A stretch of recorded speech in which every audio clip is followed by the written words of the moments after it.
बहुत बहुत स्वागत है आपका एक्सीलेंस फैमिली में। मैं हूं रवि और 11th अकाउंटेंसी के लिए मोस्ट इंपॉर्टेंट चीज आज हम पढ़ने वाले हैं जर्नल एंट्री।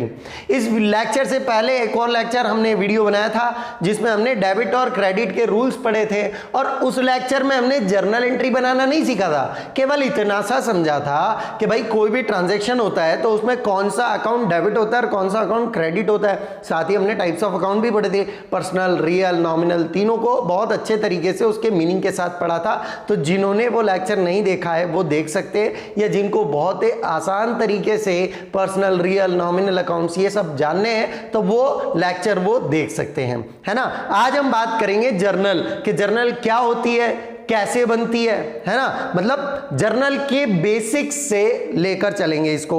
सबसे पहले जर्नल में हम बात करेंगे दोस्तों रिकॉर्डिंग स्टेज कि जर्नल कौन सी स्टेज से बिलोंग करती है। अकाउंटिंग की स्टेजेस हमने पढ़ी थी, है ना। अकाउंटिंग का जो फर्स्ट लेक्चर था उसमें, उसके अलावा उसके बाद भी हमने स्टेजेस पे चर्चा की। तो अकाउंटिंग में identifying, measuring, recording, classifying, summarizing, analysing और कम्युनिकेटिंग कुछ स्टेजेस होती है जिसके थ्रू हम अकाउंटिंग रिपोर्ट या अकाउंटिंग रिजल्ट मेंटेन करते हैं। तो इसमें हम रिकॉर्डिंग स्टेज पे जो चलते हैं वो हमारी जर्नल से रिलेटेड है। मतलब जर्नल मतलब है कि बिजनेस में जो भी फाइनेंशियल ट्रांजैक्शंस होते हैं उनको रिकॉर्ड करना। नॉन फाइनेंशियल ट्रांजैक्शन को तो हम रिकॉर्ड करते ही नहीं है ना। तो बिजनेस में जो भी लेन देन हुए हैं उनको रिकॉर्ड करना, लिखना जर्नल कहलाता है। पर खाली लिखना मतलब ये नहीं है कि आपने सोल्ड गुड्स टू राम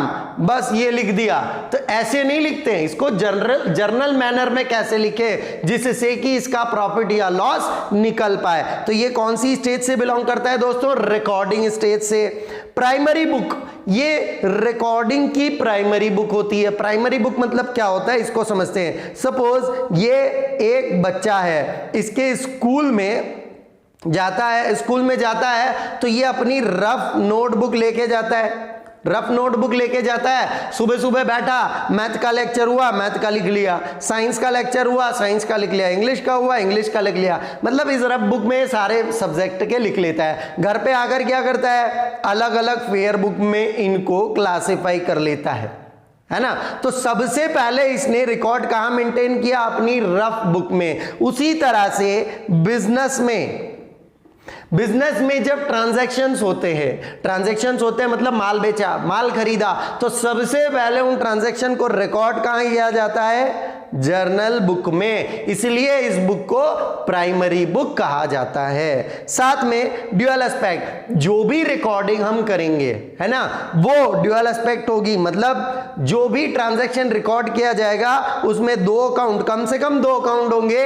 एक होगा डेबिट, एक होगा क्रेडिट। ये हमने पिछले लेक्चर में पढ़ा, है ना। दो से ज्यादा भी हो सकते हैं पर टोटल डेबिट और क्रेडिट की बराबर होगी। ये भी जर्नल का एक इंपॉर्टेंट रूल है, या हम कैरेक्टरिस्टिक्स कह सकते हैं इसको। क्रोनोलॉजिकल ऑर्डर क्या होता है दोस्तों? ये हमारा बिजनेस और इसमें ये हम जर्नल बुक मेंटेन कर रहे हैं। तो आप सुबह सुबह बिजनेस में बैठे, अपनी दुकान पर गए, सुबह सुबह क्या हुआ? आपने माल बेचा, सोल्ड गुड्स फॉर कैश। आपने नगद माल बेचा, कितने रुपए का? 5,000 रुपए का। तो सुबह सुबह आप बिजनेस में गए, दुकान पर गए, आपने 5,000 रुपए का नगद माल बेचा। उसके बाद आपने परचेज किया 10,000 रुपीज का। उसके बाद आपने सोल्ड किया, फिर से माल बेचा 5,000 रुपए का।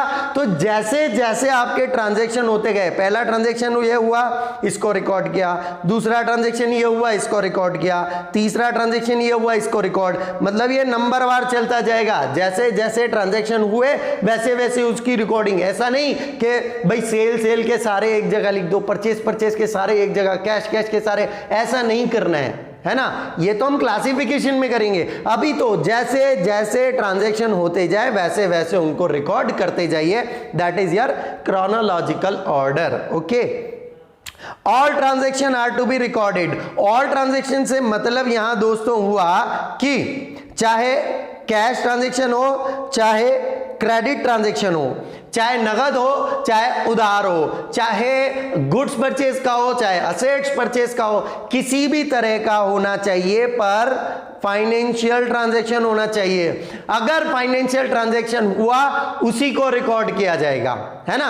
और सारे तरह के ऑल ट्रांजैक्शन, मतलब चाहे नगद हो चाहे उधार हो, चाहे आपने मशीन परचेज का किया हो, असेट परचेज का, गुड्स परचेज का, किसी भी तरह का जो बिजनेस से रिलेटेड है और जो फाइनेंशियल टर्म का है, वो सारे ही ट्रांजैक्शन रिकॉर्ड किए जाएंगे। नरेशन, इसमें नरेशन भी लिखा जाता है दोस्तों। अभी हम जर्नल एंट्री बनाएंगे, उसमें नरेशन कैसे लिखते हैं वो मैं बताऊंगा आपको। तो नरेशन क्या होता है? ब्रीफ डिस्क्रिप्शन अबाउट ट्रांजैक्शन, मतलब ट्रांजैक्शन के बारे में एक ब्रीफ डिस्क्रिप्शन, उस ट्रांजैक्शन में क्या हुआ ये नरेशन में बताया जाता है। क्योंकि जर्नल एंट्री में आप सारी इंफॉर्मेशन नहीं लिख सकते। जैसे एक एग्जांपल देता हूं, sold goods to Hari for cash, Hari को माल बेचा और नगद बेचा। तो एंट्री में जब हम जर्नल एंट्री बनाएंगे तो हमें अकाउंट ढूंढने पड़ेंगे, पर्सनल रियल नॉमिनल ढूंढा था, तो इसमें एक तो हो गया कैश अकाउंट जो रियल अकाउंट है, और माल बेच रहे हैं, कैश आ रही है इसलिए कैश हो गया डेबिट, साथ में गुड्स जा रहा है, हमारी सेल्स हो रही है, सेल्स हमारी इनकम है, इनकम विल बी क्रेडिटेड, तो डेबिट क्रेडिट ये हो गए। हरी का इसमें कोई रोल नहीं है, तो आप एंट्री तो बनाएंगे पर उसमें हरी नहीं आएगा, तो हरी को आप कहां दिखा सकते हो? नरेशन में दिखा सकते हो। अब बात कर लेते हैं फॉर्मेट कि किस फॉर्मेट में कैसे इसको शो किया जाएगा। तो दोस्तों इसके लिए फॉर्मेट जो हमारा रहेगा वो कुछ इस तरह से रहेगा। इसमें डेट पहला कॉलम रहेगा, पर्टिकुलर दूसरा कॉलम, एलएफ तीसरा कॉलम, अमाउंट डेबिट और अमाउंट क्रेडिट ये चौथा और पांचवा कॉलम रहेगा। डेट में हम तारीख लिखेंगे, किस तारीख को ट्रांजैक्शन हुआ। पर्टिकुलर में जर्नल एंट्री बनाई जाएगी। एलएफ क्या होता है इसको थोड़ा सा समझ लिया जाए। ये हमारी जर्नल है और आगे हम बनाने वाले लेजर, मतलब ये हमारी रफ बुक है और ये हमारी फेयर बुक है ना। तो ये लेजर हुई, ये जर्नल हुई, ये लेजर हुई। जर्नल में जो एंट्री सपोज 52 पेज नंबर पे है, वो लेजर में मान लिया जाए 108 पेज नंबर पे है ना। भाई यहां पे एक ट्रांजैक्शन हुआ, कहीं ये यही ट्रांजैक्शन मान लेते हैं सोल्ड गुड्स, ये सोल्ड गुड्स वाला ट्रांजैक्शन जर्नल में कौन से नंबर पे, पेज नंबर पे 52, और लेजर में कौन से पेज नंबर पे 108। तो जर्नल में, क्योंकि ये हम जर्नल बुक बना रहे हैं, तो इसमें हमें यहां पर पेज नंबर लिखना पड़ेगा 108, कि ये लेजर में आपको कौन से पेज नंबर पे मिलेगी, कि भैया ये लेजर में आपको 108 पेज नंबर पे मिलेगी। तो इस तरह से हम यहां पर लेजर का पेज नंबर दिखाते हैं, है ना, कि यही एंट्री लेजर में कौन से पेज नंबर पे दिखेगी। ये है एलएफ। अब हम कुछ ट्रांजैक्शन देख लेते हैं। तो दोस्तों कुछ ट्रांजैक्शन हमने लिए हैं जिनकी हम जर्नल एंट्री बनाएंगे। तो जर्नल एंट्री बनाते समय सबसे पहले आपको ध्यान रखना है कि आप किसकी बुक में जर्नल एंट्री बना रहे हो। जैसे यहाँ लिखा है prepare journal entry in the books of mister Hemant Das, तो हमें हेडिंग देनी है in the books of mister Hemant Das. उसके बाद मान लीजिए कि ये ट्रांजैक्शन आपके 2012 1 अप्रैल को हुआ है। ये बिजनेस स्टार्ट करने का ट्रांजैक्शन कब हुआ है? 2012 1 अप्रैल को। तो इसकी एंट्री क्या बनेगी देखिए। सबसे पहले तो हम 2012, ये जो हमारी डेट होगी इसको लिख लेंगे, ये जो हमारी डेट होगी इसको लिखेंगे 2012 1 अप्रैल। अब ट्रांजैक्शन में क्या हो रहा है? Sold goods for cash, cash में ट्रांजैक्शन हो रहा है started business with cash ₹2 lakh. Business start किया कैश से, started business with cash ₹2 lakh. तो अब इस ट्रांजैक्शन में देखिए बिजनेस में कैश आ रहा है, कौन दे रहा है? प्रोप्राइटर दे रहा है। तो बिजनेस में कैश आ रहा है इसलिए कैश हो जाएगी डेबिट, और प्रोप्राइटर दे रहा है इसलिए प्रोप्राइटर गिवर है, तो कैपिटल हो जाएगा क्रेडिट, क्योंकि प्रोप्राइटर जो भी बिजनेस में पैसा लगाता है वो क्या होता है? क्रेडिट होता है। तो इस ट्रांजैक्शन में कैश को करना है डेबिट और कैपिटल को करना है क्रेडिट, इसलिए एंट्री बन जाएगी cash account debit to capital account. Debit वाली चीज को हमें ऊपर लिखना है और क्रेडिट वाली चीज को नीचे। डेबिट वाली चीज आप देख पा रहे हैं डीआर से रिप्रेजेंट करना है, क्रेडिट वाली 2 से रिप्रेजेंट करना है। अमाउंट है हमारा 2 लाख। नरेशन दिखाना है तो नरेशन में आप दिखा सकते हैं Cummins business with cash, business start हो रहा है और कैश से। इसके अलावा अब यहाँ एक लाइन कर देना है जिससे पता चले ट्रांजैक्शन खत्म हो गया। नरेशन में आप ब्रीफ डिस्क्रिप्शन लिखते हैं। इसके अलावा अगर आपने बिजनेस स्टार्ट मशीनरी से किया है, फर्नीचर से किया है, तो यहाँ कैश डेबिट की जगह मशीनरी डेबिट हो जाएगा, फर्नीचर डेबिट हो जाएगा। जैसे यहाँ स्टार्टेड बिजनेस विद कैश लिखा है, लिखा होता है स्टार्टेड बिजनेस विद मशीनरी, तो हम यहाँ कैश की जगह क्या कर देते हैं, machinery, machinery to capital. Furniture से स्टार्ट किया तो फर्नीचर टू कैपिटल। तो इस तरह से ये ट्रांजैक्शन बन जाएगा। अगले ट्रांजैक्शन की ओर चलते हैं दोस्तों। अगला ट्रांजैक्शन है परचेज बिल्डिंग फॉर ₹1,20,000। अब ये मान लेते हैं ये है अप्रैल 4 का ट्रांजैक्शन, तो हम तारीख लिखते हैं सबसे पहले। तो ये रहा आपका अप्रैल 4, और परचेज किया बिल्डिंग 1,20,000 में। क्या आ रहा है बिजनेस के पास, बिल्डिंग आ रही है। कैसे परचेज किया, कुछ नहीं लिखा, कैश में मानना पड़ेगा। बिल्डिंग आ रही है इसलिए building account debit to, cash में परचेज किया है, टू कैश अकाउंट, कि बिल्डिंग बिजनेस में आ रही है और कैश बिजनेस से जा रहा है। But comes in business will be debited according to rules of real account, and what goes out from business will be credited. Real account का ही रूल है, इसलिए बिल्डिंग बिजनेस में आ रही है और कैश बिजनेस से जा रही है। यहां हम लिख सकते हैं नरेशन में bought building for cash. Okay, amount की बात करें तो 1,20,000, ये देखो डेबिट का कॉलम था, ये डेबिट की लाइन, तो डेबिट का अमाउंट डेबिट के कॉलम में और 120 क्रेडिट का अमाउंट क्रेडिट के कॉलम में, इस तरह से दिखाना है। सोल्ड, अगला है हमारा transaction sold furniture for cash. ये मान लेते हैं हम अप्रैल 8 का ट्रांजैक्शन है कि फर्नीचर बेचा कैश में। अब इस ट्रांजैक्शन में क्या हो रहा है, देखो फर्नीचर अगर बिजनेस बेचेगा, असेट बेच रहा है, तो क्या जा रहा है बिजनेस से, फर्नीचर जा रहा है, और आ क्या रहा है, कैश आ रही है। तो जो आ रहा है बिजनेस में अप्रैल 8 के दिन क्या आ रहा है, फर्नीचर आ रहा है, इसलिए सॉरी फर्नीचर जा रहा है और कैश आ रही है, इसलिए हम डेबिट करेंगे कैश को, कैश अकाउंट डेबिट टू, जा क्या रहा है फर्नीचर, फर्नीचर अकाउंट। इस तरह से एंट्री बन जाएगी। नरेशन में आप लिख सकते हैं सोल्ड फर्नीचर फॉर कैश, मतलब वो दिखाना है कि बिजनेस ट्रांजैक्शन में हो क्या रहा है, ये हमने दिखा दिया। 20,000 का फर्नीचर हमने सेल कर दिया। अगला आपका ट्रांजैक्शन कह रहा है परचेज गुड्स फॉर कैश ₹30,000। इसको ध्यान से देखिए दोस्तों, आपने गुड्स खरीदा बिजनेस में, क्या खरीदा, गुड्स। गुड्स क्यों खरीदता है आदमी, गुड्स खरीदता है बेचने के लिए, ये आपका बिजनेस। आपका गुड्स खरीदना आपके लिए खर्चा है, क्या है, एक्सपेंस है। फर्नीचर खरीदा वो असेट है, बिल्डिंग खरीदी असेट है, मशीनरी खरीदी असेट है। असेट क्या होता है, बिजनेस को ऑपरेट करने में जो काम आता है ना।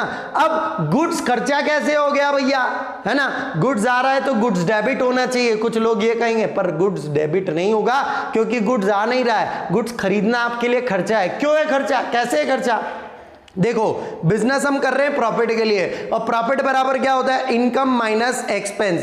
प्रॉफिट बराबर क्या होता है, इनकम माइनस एक्सपेंस। इनकम कहां से होगी, माल बेचने से। खर्चा कहां हुआ, माल खरीदने पे। तो माल खरीदना आपके लिए खर्चा हुआ, मशीन खरीदना खर्चा नहीं हुआ, बिल्डिंग खरीदना खर्चा नहीं, क्योंकि वो बेचने के लिए नहीं खरीद रहे हैं। इसलिए जब भी हम गुड्स परचेज करेंगे हमें परचेज अकाउंट डेबिट लिखना है, क्योंकि परचेज के नाम से आपका एक्सपेंस हुआ है, खर्चा हुआ है। ये कोई गुड्स आ नहीं, मतलब इसको गुड्स आना तो कहेंगे, गुड्स डेफिनेटली आ रहा है आपके पास, पर वो जाने के लिए आया है, इसलिए गुड्स खरीदना आपके लिए एक्सपेंस होगा and expense will be debited. That's why अब मैं मान लूं कि ये परचेज का ट्रांजैक्शन अप्रैल 10 का है, तो मैं ट्रांजैक्शन करूंगा अप्रैल 10 में